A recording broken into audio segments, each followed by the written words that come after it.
오늘 주시는 말씀은 갈라디아서 2장 11절에서 21절입니다. 게바가 안디옥에 이르렀을 때 책망받을 일이 있기로 내가 그를 대면하여 책망하였노라. 야고보에게서 온 어떤 이들이 이르기 전에 게바가 이방인과 함께 먹다가 그들이 오매 그가 할례자들을 두려워하여 떠나 물러가매 남은 유대인들도 그와 같이 외식함으로 바나바도 그들의 외식에 유혹되었느니라. 그러므로 나는 그들이 복음의 진리를 따라 바르게 행하지 아니함을 보고 모든 자 앞에서 게바에게 이르되 네가 유대인으로서 이방인을 따르고 유대인답게 살지 아니하면서 어찌하여 억지로 이방인을 유대인답게 살게 하려느냐 하였노라. 우리는 본래 유대인이요 이방 죄인이 아니로되 사람이 의롭게 되는 것은 율법의 행위로 말미암음이 아니요 오직 예수 그리스도를 믿음으로 말미암은 줄 알므로 우리도 그리스도 예수를 믿나니 이는 우리가 율법의 행위로서가 아니고 그리스도를 믿음으로써 의롭다 함을 얻으려 함이라. 율법의 행위로서는 의롭다 함을 얻을 육체가 없느니라. 만일 우리가 그리스도 안에서 의롭게 되려 하다가 죄인으로 드러나면 그리스도께서 죄를 짓게 하는 자냐? 결코 그럴 수 없느니라. 만일 내가 헐었던 것을 다시 세우면 내가 나를 범법한 자로 만드는 것이라. 내가 율법으로 말미암아 율법에 대하여 죽었나니 이는 하나님에 대하여 살려 함이라. 내가 그리스도와 함께 십자가에 못 박혔나니 그런즉 이제는 내가 사는 것이 아니요 오직 내 안에 그리스도께서 사시는 것이라.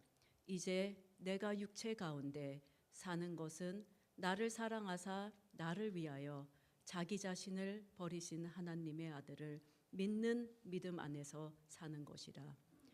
내가 하나님의 은혜를 패하지 아니하노니 만일 의롭게 되는 것이 율법으로 말미암으면 그리스도께서 헛되이 죽으셨느니라. 오늘은 우리가 갈라디아서 말씀 두 번째 이야기입니다. 믿음으로 사는 길이라는 제목을 가지고 여러분과 은혜 나누고자 합니다.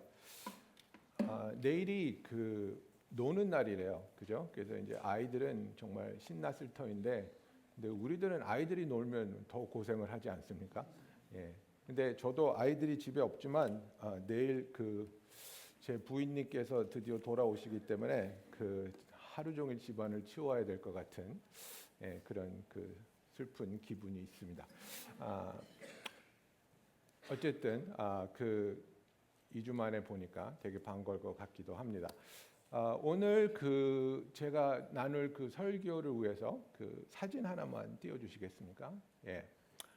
여기 제 둘째 아들인데요. 아마 6살쯤 됐을 거예요. 6살 때 제가 이제 필라델피아로 내려가서 첫 번째 살던 집에서 찍은 사진인데, 제레미가 몸이 좀 날렵하고 운동신경이 좀 있어요. 그래서 어렸을 때부터 이렇게 막 자기의 힘을 과시하고 이렇게 문짝을 타고 이렇게 올라가고 이런 걸 되게 좋아했어요. 그래서 처음에는 그냥 아무 생각 없이 잘한다 칭찬을 해줬어요.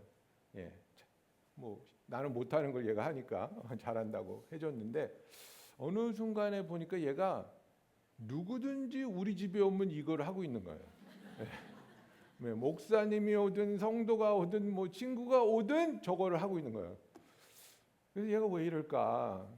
왜 사람만 오면 벽을 탈까? 근데 보니까 이걸 하면 칭찬을 받는 거예요, 얘가.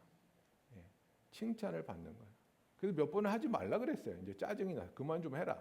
근데 뭐 계속 하는 거예요. 이걸 제가 어떻게 고쳤게요? 제가 때렸을까요? 야단쳤을까요? 협박했을까요? 아무 일도 하지 않고 있을 때 사랑해주고 칭찬해줬어요. 가만히 앉아 있을 때, 그냥 자기 할 일 할 때, 그냥 가서 안아주고, 제레미는 아빠 아들이지, 아빠는 제레미가 너무 자랑스럽고, 아빠는 제레미가 너무 좋아. 아무것도 하고 있지 않을 때, 그때 얘가 뭘 깨닫냐면 나는 그냥 사랑받는 아이구나. 내가 아빠한테 이렇게 벽을 잘 타는 것을 증명하지 않아도 아빠는 나를 기뻐하고 나를 사랑하는구나. 그렇게 해주니까 자연스럽게 이 벽 타는 게 없어졌어요. 예. 뭐 협박을 해서 못하게 할 수도 있었겠죠. 법을 만들어서 못하게 할 수도 있었겠죠. 그러지 않았어요. 사랑해줬어요. 인정해줬어요. 그러니까 자연스럽게 그 벽 타는 모습이 없어지더라고요. 여러분, 오늘 사도 바울이 우리가 오늘 읽은 본문을 통해서 우리는 과연 복음을 온전히 이해하고 있고, 그리고 그 복음에 합당한 믿음을 가지고 살아가고 있는지에 대해서 이야기합니다.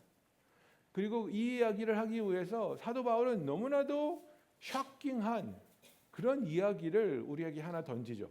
그게 뭡니까? 사도 바울이 예수님의 수제자인 베드로를 사람들 앞에서 대놓고 야단쳤다는 거예요. 이거 어마어마한 일이거든요. 예. 그 당시에 교회에서 제일 높은 사람, 뭐 직위를 따내는 건 아니지만 제일 권위가 있고 제일 유명하고 제일 높은 자리에 있는 사람을 뽑으라 그러면 베드로예요, 여러분. 예. 우리나라처럼 이렇게 계급 사회가 있는 데서 따지면 사도 바울은 베드로에게 새까만 후배입니다. 새까만 후배예요. 그런데 선배님, 저하고 얘기 좀 하시죠. 그리고 옆으로 끌고 가서 조곤조곤하게 선배님 이건 좀 아닌 것 같은데요가 아니에요. 사람들 보는 앞에서 너 왜 그래? 이런 거예요 지금. 너 도대체 무슨 짓을 하고 있는 거야? 네가 지금 얼마나 큰 혼란을 일으키고 있는 줄 알아? 예, 왜 그랬습니까? 사도 바울은 베드로가 사람들을 복음을 오해하고 거기에 혼란을 일으키는데 동참하고 있는 것에 분개했습니다. 베드로는 하나님께서 그에게 천사를 보내서 고넬료 집에 가게 해서 그가 말씀을 전하는 중에 성령이 그들에게 임해서 이방인들에게도 하나님이 성령을 주시는구나를 직접 목격하게 하고 깨닫게 해서 우리가 이방인들에게 그들이 질 수 없는 이 율법이라는 짐을 지지 말게 하자. 짐승의 피가 맺혀 있는 것만 먹지 말라고 하고 신앙생활 열심히 하게 하라 이렇게 했는데, 그리고 나서 자기도 거리낌 없이 이방인들하고 식사를 하고 있었어요. 그동안 먹을 수 없어서 돼지고기도 먹고 삼겹살도 먹고 막 그랬겠죠. 그런데 할례파들이 들이닥치니까 열심히 먹고 있다가 이러고 있는 거예요. 나는 안 먹었는데, 나는 이 사람들하고 같이 앉아있지 않았는데. 그러니까 바나바도 옆에 먹다가 나도 이러고 있는 거예요, 둘이. 바울이 열불이 나는 거예요. 너희들이 그렇게 행동을 하니까 이방인으로서 예수를 믿은 자들이 율법을 따라야 되는 줄 알고 율법을 지켜야 구원이 임한다고 착각하고 있지 않느냐, 이 얘기를 하는 거예요 지금. 여러분, 갈라디아서는 너무나도 소중한 서신입니다. 왜냐하면 이 갈라디아서를 통해서 믿음을 통한 구원이 무엇인지를 바울이 너무나도 확실하게 얘기해 주고 있기 때문입니다. 그래서 15절 16절 보면 이렇게 되어 있습니다. 우리는 본래 유대인이요 이방 죄인이 아니로되. 그래서 계급 차이야? 그래, 너 유대인이니까 우리보다 낫다, 유대인이니까 구원이 있다? 아니라는 거야. 너희들은 우리들이 유대인이라서 구원받았다고 생각하니?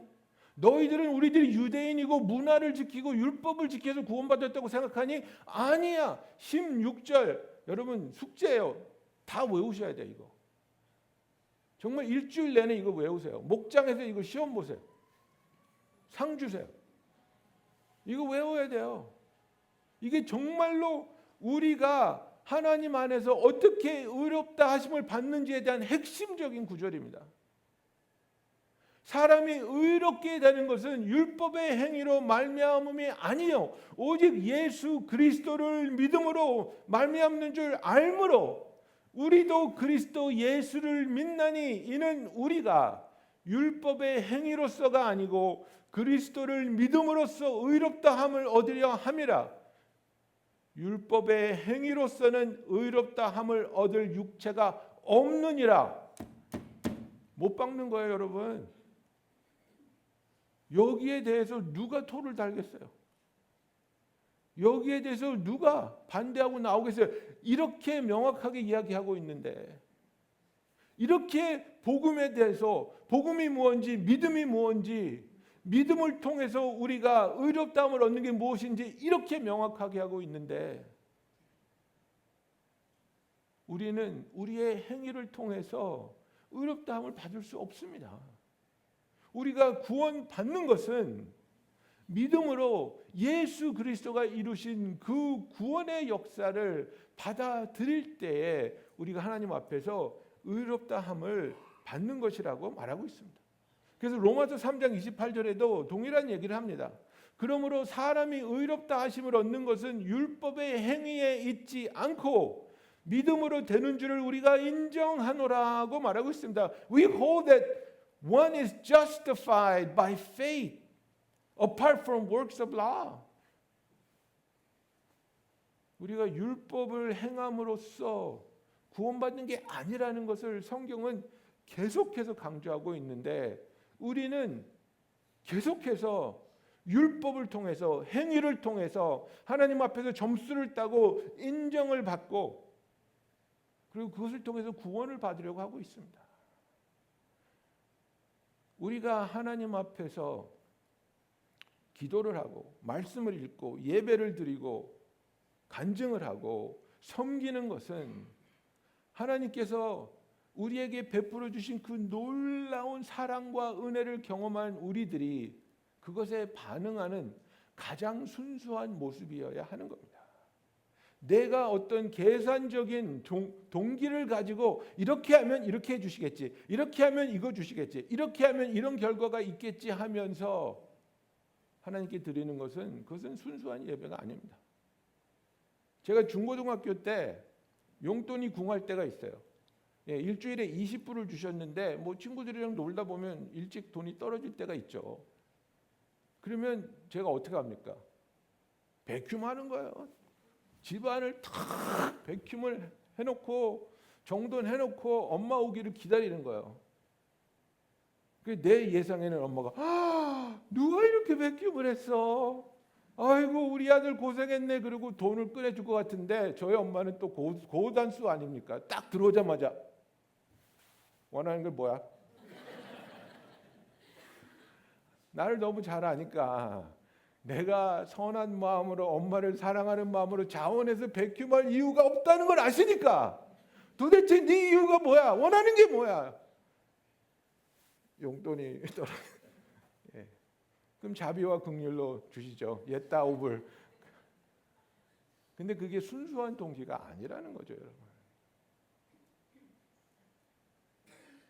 내가 하나님 앞에서 하는 모든 행위가 정말 하나님의 그 사랑과 은혜와 긍휼 베풀어 주신 이 모든 것에 대한 나의 진정한 가장 피어하고 가장 아름다운 그런 반응입니까? 이게 진정한 예배입니다. 무엇을 계산하고 내가 이렇게 하면 이것을 받겠지, 그건 예배가 아니고요, 거래입니다, 여러분. 거래. 하나님은 우리하고 거래하는 거에 관심 없습니다. 하나님은 우리와 거래를 통해서 무엇을 얻기 원하시는 것이 아니라 하나님께서는 우리와의 관계를 통해서 하나님께서 우리를 사랑하시는 것 같이 우리가 하나님을 사랑하며 하나님을 예배하기를 간절히 원하신다는 것입니다. 그래서 17절부터 19절을 보겠습니다. 굉장히 중요한 얘기를 하고 있죠. 만일 우리가 그리스도 안에서 의롭게 되려 하다가 죄인으로 드러나면 그리스도께서 죄를 짓게 하는 자냐? 결코 그럴 수 없느니라. 여러분, 이게 무슨 얘기인지 아십니까? 사람들이 은혜만으로 구원을 받는다, 율법을 통해 의롭게 되는 거 아니다, 그러면요 이런 오해가 생겨요. 은혜는 죄를 질 수 있는 면허구나. Grace is a license to sin. 내 행위로 구원받는 게 아니니까 난 아무렇게나 살아도 그냥 하나님 잘못했어요. 그러면 용서받고 은혜니까 구원받겠구나. 근데 그 얘기를 하는 거 지금 사도 바울이 Grace is not a license to sin. 은혜는 우리에게 네 마음대로 죄를 지어도 된다고 허락하는 게 아니에요. 왜냐하면 은혜가 죄를 지어도 된다고 허락한다면 그것은 뭐예요? 그리스도께서 우리를 죄를 짓게 하는 자다 이거예요. 그렇잖아요. 예수님이 마음대로 살아. 네 마음대로 해. 죄 다 져도 돼. 내가 은혜니까. 그 뭐예요? 죄 지으라고 동조하는 거예요. 지금 예수님이. 그게 아니라는 거예요. 우리가 예수 그리스도 안에서 의롭게 하려다가 그저 예수님의 은혜로 의롭게 된다면 그렇다면 우리는 하나님 안에서 우리가 흠없는 죄 없는 삶을 살아야 되는 그 책임이 절대로 없어지지 않는다는 거예요, 여러분. Grace does not nullify our moral obligation. 그러나 우리가 예수 그리스도를 통해서 의로운 삶을 살 수 있는 하나님의 권능으로 함께하여 주신다는 거예요. 우리는 못했지만, 우리는 할 수 없지만, 그러나 내가 예수 그리스도와 함께 산다면, 그렇다면 나는 예수 그리스도 안에서 하나님이 원하시는 의로운 삶을, 죄를 짓지 않는 삶을 살 수 있게 함께하여 주신다는 것을 말하고 있는 겁니다. 그래서 18절에 만일 내가 헐었던 것을 다시 세우면 내가 나를 범법한 자로 만드는 것이다. 너희가 은혜를 받고 믿음으로 구원을 받았는데 다시 율법으로 돌아가면 그 허물어뜨렸던 율법을 지키는 삶으로 돌아가면 너는 다시 죄인이 되는 거야. 다시 범법한 자가 되는 거야. 그래서 나는 내 자신을 율법에 대해서 죽었다고 선포하고 있는 겁니다. 나는 다시는 율법으로 돌아가지 않겠다. 나는 다시는 율법을 통해 내가 의로워지겠다는 그 노력을 하지 않겠다고 이야기하고 있습니다. 우리는 은혜를 받았기 때문에 거룩한 삶을 살 수 있는 그 하나님의 능력이 함께 하심이 우리에게 있다는 거예요. 그렇기 때문에 은혜는 우리에게 죄를 허락하는 것이 아니라 죄를 이겨낼 수 있는 힘을 주신다는 거예요. 그래서 은혜 받은 우리들이 믿음으로 구원받은 우리들이 하나님 앞에서 의로울 수 있는 이유는 율법으로 돌아갔기 때문이 아니라 우리가 더 이상 은혜와 율법을 섞어 마시지 말자는 거예요. 네. 나는 모르지만 소맥이 맛있긴 하지만 아침에 머리가 되게 아프대요. 네. 경험은 아니에요. 근데 섞어 마시는 거 좋은 거 아니에요, 여러분. 은혜와 율법은 절대로 섞어서 마실 수 있는 게 아닙니다. 우리는 오직 은혜로 말미암아 의롭게 된다는 것을 사도 바울이 이야기하고 있는 것입니다. 그래서 오늘 이제 20절 말씀, 그죠? 이게 너무나 중요한 말씀이죠.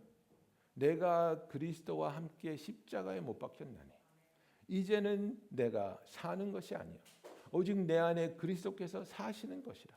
이제 내가 육체 가운데 사는 것은 나를 사랑하사 나를 위하여 자기 자신을 버리신 하나님의 아들을 믿는 믿음 안에 사는 것이라고 말하고 있는 거예요. 이것이 사도 바울의 고백입니다. 이것이 정말 우리가 예수 그리스도 안에서 가져야 하는 확신이고 또 결심이라는 거예요. I have been crucified with Christ and I no longer live but Christ lives in me. 이렇게 사도 바울이 이야기하고 있는 거예요. 그래서 내가 그러면 예수님과 함께 십자가에 못 박혔다는 것,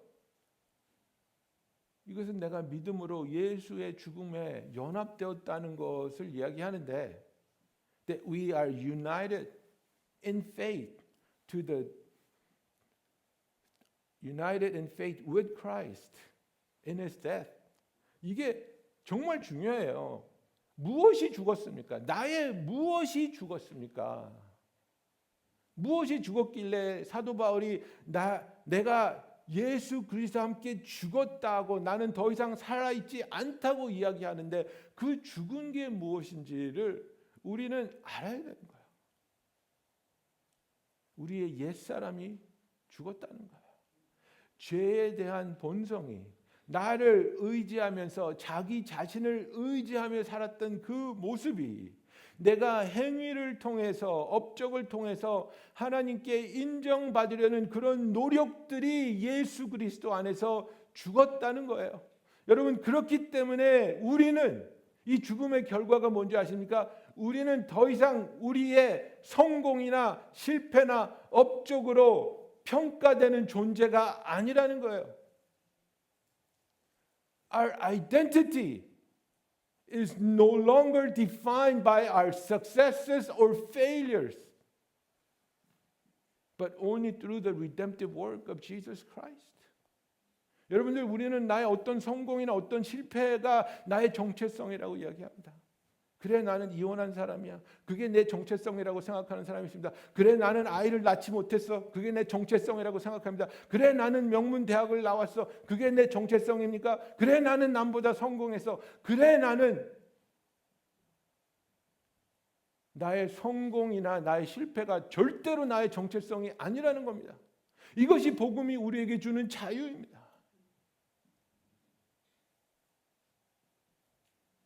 저는 삼형제인 집안에서 둘째 아들로 태어났습니다. 예. 그 영어로 말하는 클래식 middle child 저였어요. 예. 정말로 둘째라서 서러움을 많이 받은 것 같아요. 우리 형은 보이스카우트 갔어요. 나도 보이스카우트 하고 싶었어요. 안 된대요. 돈 없대요. 근데 형은 어떻게 가? 장남이잖아요. 본가가 부산이에요. 기차 타고 부산까지 가서 할머니한테 세배하면 형이 받는 세뱃돈과 내가 받는 세뱃돈은 어마어마한 차이가 있었어요. 우리 가족 사진을 보면요. 우리 형 돌사진 있어요. 내 동생도 돌사진 있어요. 저는 태어나서 한 번도 한복을 입어본 적이 없어요. 안 입혀줘서. 그러니까 그 응어리가 얼마나 오랫동안 나를 괴롭혔는지 몰라요.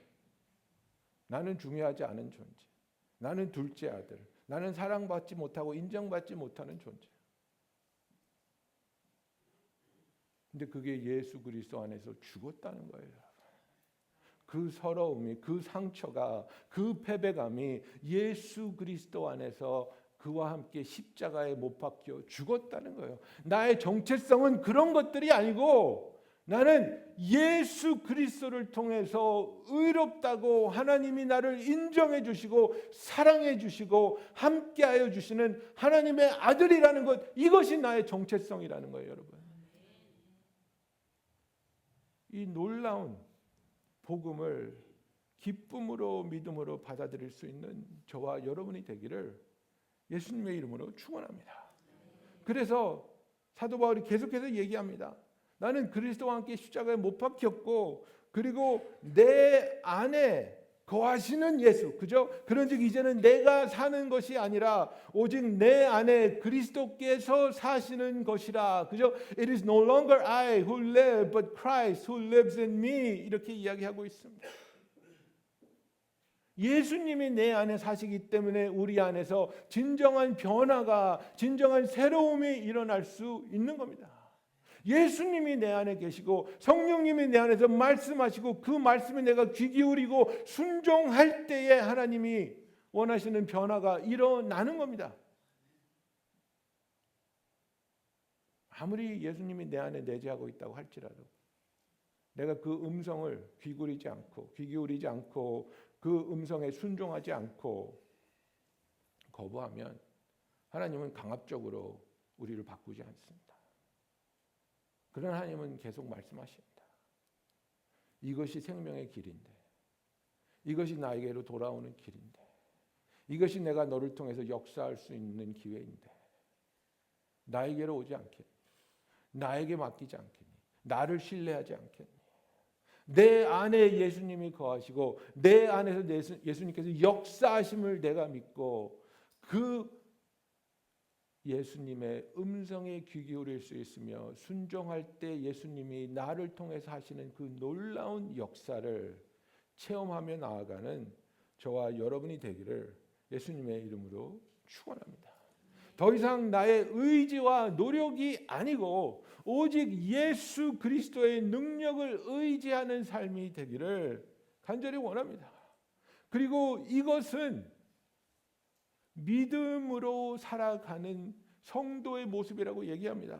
하나님의 아들을 믿는 믿음 안에서 나는 거다. 내가 예수 그리스도 안에서 죽고 예수가 내 안에서 사는 것은 바로 이제는 내가 믿음으로 예수 그리스도 안에서 사는 것이라고 얘기합니다. The life I live now is to live the life by faith in the Son of God. 이렇게 얘기합니다. 여러분, 이것이 바로 신앙의 본질입니다. 내 열심으로, 내 노력으로, 내 의로 사는 게 아니라 내 안에 있는 그 아들을 믿는 믿음 안에서 사는 것. 이것이 신앙입니다. 이것이 신앙입니다. 매일 지속적으로 예수 그리스도와 함께하며 예수가 나를 도우시고 예수가 나를 인도하시며 변화시켜 주고 있음을 믿는 그것을 의지하는 저와 여러분이 되기 원합니다. 하나님, 나는 분노가 일어나요. 하나님, 나는 걱정할 수밖에 없어요. 하나님, 나는 두려워요. 하나님, 나는 자꾸 유혹에 빠지게 돼요. 내 힘으로 아무리 이를 악물고 안 하려고 해도 할 수 없는 것들이 있지 않습니까? 이 세상에서는 그것을 중독이라고 이야기합니다. 여러분, 중독은 내 의지를 넘어서는 것들을 말합니다. 도박하는 사람들이, 도박해서 재산을 탕진한 사람들이 도박이 하고 싶어서 하는 것 같습니까? 어떤 남편들은 의처증이 심해서 부인을 때립니다. 근데 때리고 나서 마음이 아파서 울어요. 그리고 무릎을 꿇고 부인한테 빌어요. 여보, 내가 다시는 안 그럴게. 나는 내가 여보를 때렸다는 것을 용납할 수도 없고 감당할 수도 없는데 나는 정말 당신을 사랑하고 당신을 때리고 싶지 않아. 근데 화가 나면 또 때려요. 때리고 싶지 않은데 때리는 거예요. 때리고 싶지 않은데 그것이 조절이 안 되는 거예요. 내 노력과 의지로 안 되는 것들이 있어요. 그런데 그것을 하나님한테 맡기자는 거예요.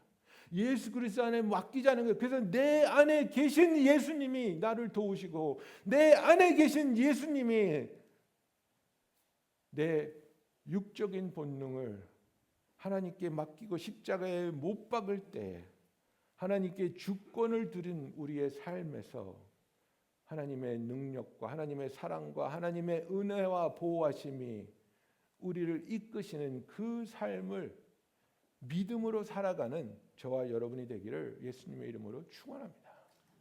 그런데 여기서 이제 마지막 질문이 그거예요. 근데 이거 맞아? 정말 이게 가능한 일이야?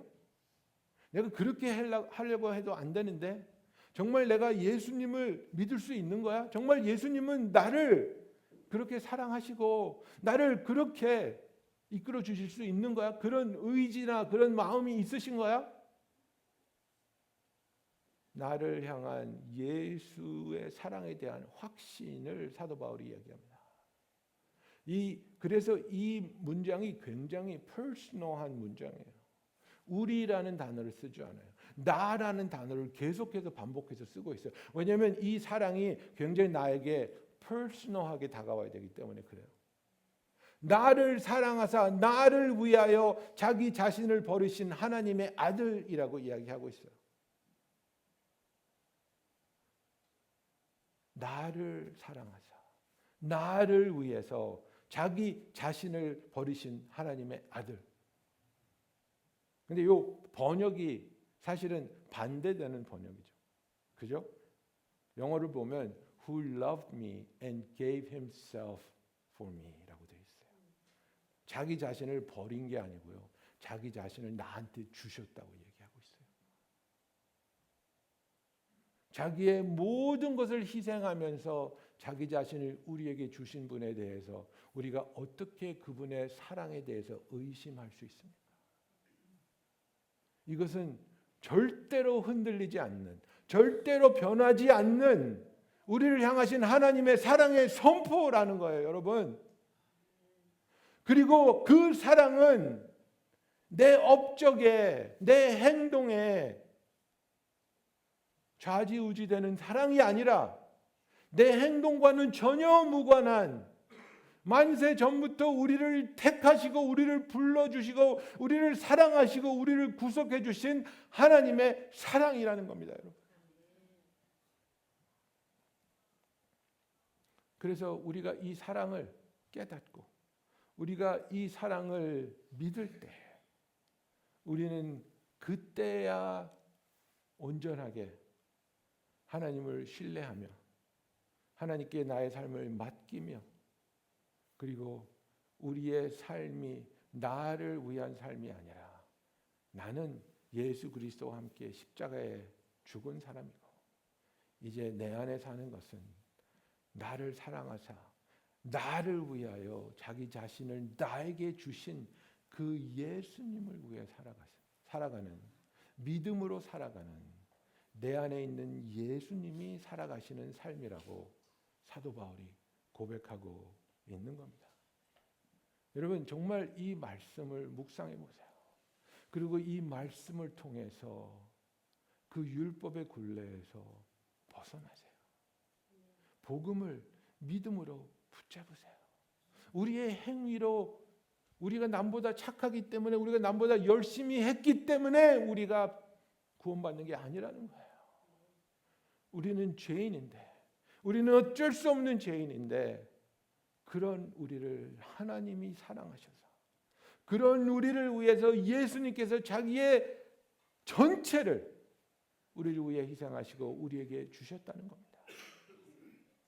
그분이 나와 함께 할 때에 나의 한계를 그분의 사랑은 그분의 은혜는 그분의 능력은 이것들을 넘어서며 우리를 변화시키시며 우리가 예수 그리스도 안에서 진정한 승리를 누리며 하나님께서 원하시는 그 삶을 살아가게 되며 하나님은 우리의 이 삶을 통해 놀라운 영광을 받게 되는 귀한 일이 일어나는 것을 우리가 매일매일 체험하기를 예수님의 이름으로 축원합니다.